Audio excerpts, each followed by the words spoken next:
네, 우리나라 증시 오늘 화요일장 개장을 앞두고 있습니다. 여러가지 대외 불확실성이 또 한 번 좀 시장을 차갑게 누를 것으로 예상이 되고 있는데요. 지금 일단 우리나라 시장 44분여 후면은 시장의 문을 열어야 되는데 바깥 공기는 일단 차갑다는 거에 대해서 일단 말씀을 드리고 들어가겠습니다.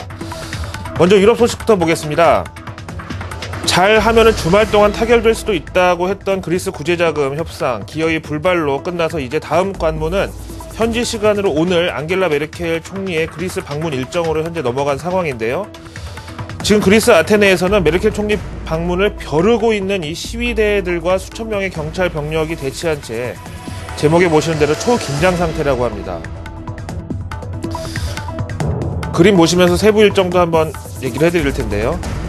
현지 시간으로 오늘 오후 1시 반, 우리 시간으로 오늘 저녁 7시 반, 그리스의 안토니오 사마라스 총리와 독일 앙겔라 메르켈 총리가 공항에서 만난다고 하네요. 그래서 여기서 함께 총리 공간으로 이동을 해서 현지 시간으로 오후 2시 15분, 우리 시간으로 밤 8시 15분 회담을 시작하고요. 이 이후에 두 사람은 공동 기자회견을 계획하고 있다는 내용입니다. 근데 좀 미안하긴 하지만 여기서 우리는 또 시장 관점으로 객관적인 관전 포인트 두 가지를 좀 정리해 볼 수밖에 없는데요. 일단 이 사진을 보면서 좀 힌트를 얻어보시면 조금 두려운 마음도 있습니다. 관전 포인트 두 가지 보시죠. 먼저 지금 그리스 현지 분위기는 앞에서 보신 초긴장이라는 표현이 정확하고요. 그리스 경찰도 지금 현재 비상사태를 선포한 상황이라고 합니다. 근데 만약에 여기서 앞에서 보신 사진이 좀 격화되면서 폭동이나 소요 사태가 일어나면 예기치 못하게 회담이 취소될 가능성이 있다고 하죠. 두 번째 관전 포인트입니다. 메르켈 총리의 이번 방문에 대해서 큰 기대는 갖지 말라, 이런 독일 측 입장이 반복적으로 전해지고 있는 바, 이번 메르켈 총리 그리스 방문은 어떻게든 협상을 타결하라는 것이 아니라 이렇게 우리 독일 측은 노력을 했지만 그리스가 성의를 안 보였다, 협조를 하지 않았다, 이런 면피용으로 탈바꿈할 수 있는 것이 바로 리스크라고 합니다. 두 가지를 오늘 밤이면 이제 확인할 수 있게 되네요. 자, 이제 미국 증시 마감 브리핑으로 들어가 보죠. 왜 또 이렇게 주 초반부터 하락을 했는지 한번 살펴보시겠습니다.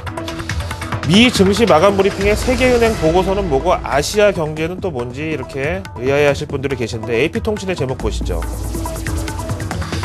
지난 한 주 유로존 문제가 그리스를 비롯해서 스페인에서부터 솔솔 퍼져나오기 시작하더니 이제는 글로벌 증시 불확실성에 한 가지 더 아시아 경제 전망 하향이라는 악재가 더해졌습니다. 미 증시는 이런 연유로 이 재료 때문에 한 주의 첫날 부진한 출발을 기록했다고 하는데 이것도 어디서 갑자기 튀어나온 내용인지 잠깐 브리핑을 끊고 이 내용부터 확인해 보시죠. 세계은행의 동아시아 리서치 보고서를 보시겠습니다. 현지 시간으로 오늘 화요일부터 일본에서 IMF 세계은행 연차총회가 열리는데요.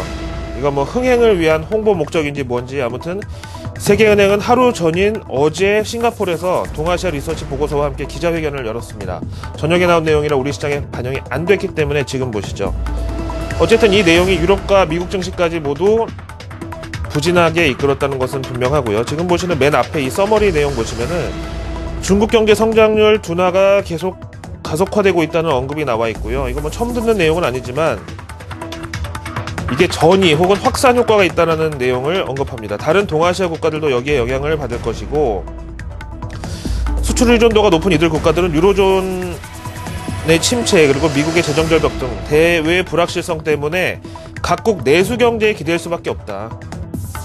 그러니까 이 해외 수요 감소분을 자국 내 이 수요를 대체를 할 수밖에 없는데 그러니까 당연히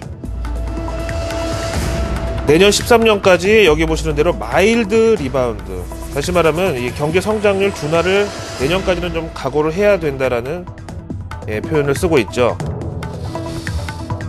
그래서 이제 내년까지도 이렇게 봤다는 건 좀 신경이 좀 쓰이는 상황이고요. 그래서 마일드 리바운드라는 이 표현을 내수 경제에 뭐 의존을 해라, 대외에다가 뭐 기대려고 하지 말아라, 이렇게 볼 수 있겠고. 그래서 구체적으로 뭐 어떻게 조치를 취했느냐, 이 표에 보시면은요.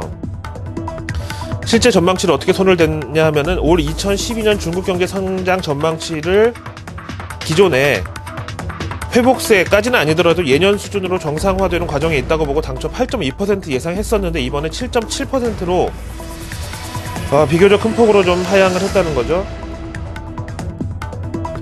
그 다음에 앞에서 보신 확산 효과에 따라서 올해 동아시아 지역 경제 전체 성장 전망을 지난 5월 7.6%에서 다시 7.2%로 좀 내려잡은 것이 확인이 되고 있죠. 게다가 글로벌 구원 투수로 우리가 기대를 했었던 QE3에 대해서도 조금 부정적인 의견을 내놓고 있는데, 지금 요 표 10 여기서 보시는 대로요, 빨간색, 그러니까 이머징 마켓으로 들어오는 자금 유입 효과가 QE1, 2 그리고 오퍼레이션 트위스트 점점 이렇게 줄어들고 약화되어 오고 있었다. 그래서 이번 QE3에 대한 기대감은 적어도 이머징 마켓에서는 조금 기대치를 낮추는 것이 좋겠다라는 스탠스를 나타내고 있죠.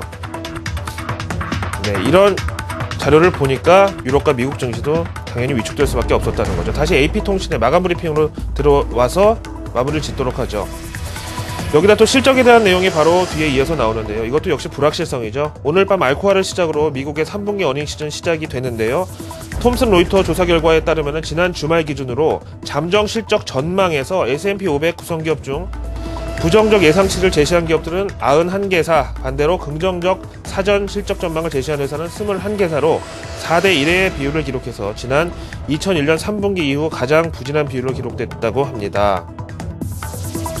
이렇게 이번 3분기 어닝 시즌은 무엇보다 약 11분기, 11분기 만에 첫 수익 감소로 기록될 것이라는 전망이 지배적인 상황에서 본문에 보시면 투자자들은 지금 시점에 굳이 주식을 추가 매수할 특별한 이유를 찾지 못했다는 설명이 나와 있습니다.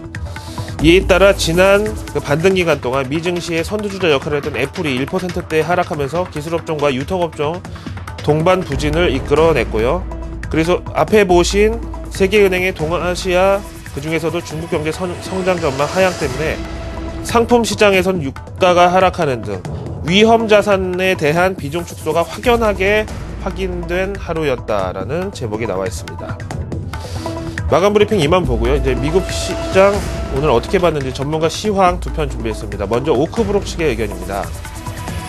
대외적으로 여러 불확실성 환경이 조성되고 있는 가운데 오늘 같은 날은 어떤 이슈든 조정으로 연결될 수 있는데 그동안 지속적으로 제기되어온, 그러니까 처음 듣는 것도 아닌 중국 성장 둔화 우려와 유로존 불안감이 빌미가 오늘 된 것이다라고 주장을 했습니다. 또한 어떻게든 기대치를 좀 낮춰보려는 기업들의 실적 전망 줄 하향에도 불구하고 투자자들은 예상치 대비 얼마냐가 아니라 객관적인 실적 감소에 더 신경을 쓰고 있는 만큼 앞으로도 기회가 될 때마다 투자자들은 방어적인 관점으로 경기 방어주 매수 혹은 주식 비중 축소에 나설 것이라는 예상입니다. 다음으로 베니안 파트너스에서도 비슷한 의견을 내고 있는데요. 일단 실적 시즌을 앞두고 있는 상황에서 저런 아시아 증시 전망 하향이 좀 더 신경이 쓰였다는 거고요. 또 악재는 이렇게 합종 연횡으로 항상 합쳐서 들어오기 마련이죠. 최근 애플 등 시장 주도주들이 힘을 못 쓰고 있는 상황. 우리나라에서도 삼성전자 실적 미리 보는 그 프리어닝 시즌에서 8조가 넘게 8자가 들어간데도 별로 힘을 쓰지 못했죠. 이런 이 현상에 대해서 투자자들은 일단 매도를 통해서 차익 실현을 해놓고 추후 3분기 진짜 실적이 예상을 상회한 결과가 확인된 후 혹은 실적이 만약에 부진하게 나와도 주가에 충분히 반영된 이후에 재매수해도 늦지 않는다는 전략으로 일단 한 발을 빼고 있는 상황에 대해서 얘기를 하고 있습니다. 네, 항상 월요일장은 우리가 주간 흐름에 큰 영향을 미치지 않는다고 좀 무시해도 좋다고 말씀을 드리는데 이제 화요일까지 한번 또 이렇게 내릴 것이 예상되고 있는 상황에서 외국인들의 수급을 또 한번 체크해보지 않을 수가 없는데요. 앞에서 보신 대로 중국 경제 성장 전망 하향, 외국인 투자자들은요 우리나라 개별 증시에 대한 이 분석보다는 바스켓으로 묶어서 중국 증시까지 함께 확인을 가고 있거든요. 지금 MSCI 한국지수 보면은요 한국 증시에 대한 비중은 결국 중국과 관련해서 바스켓을 통째로 조정한다고 말씀을 드렸는데 0.94% 오늘 미증시보다 하락폭이 좀 더 큽니다. 따라서 외국인들이 이런 악재에 대해서는 일단 시장에 대응을 해야 된다. 그래서 한국 주식에 대한 비중을 좀 일시적일지 몰라도 오늘 축소를 일단 하고 간다. 외국인 순 매도 가능성이 짙은 날 이렇게 보시면 되겠습니다. 화요일 아침 글로벌 마켓 나오였습니다.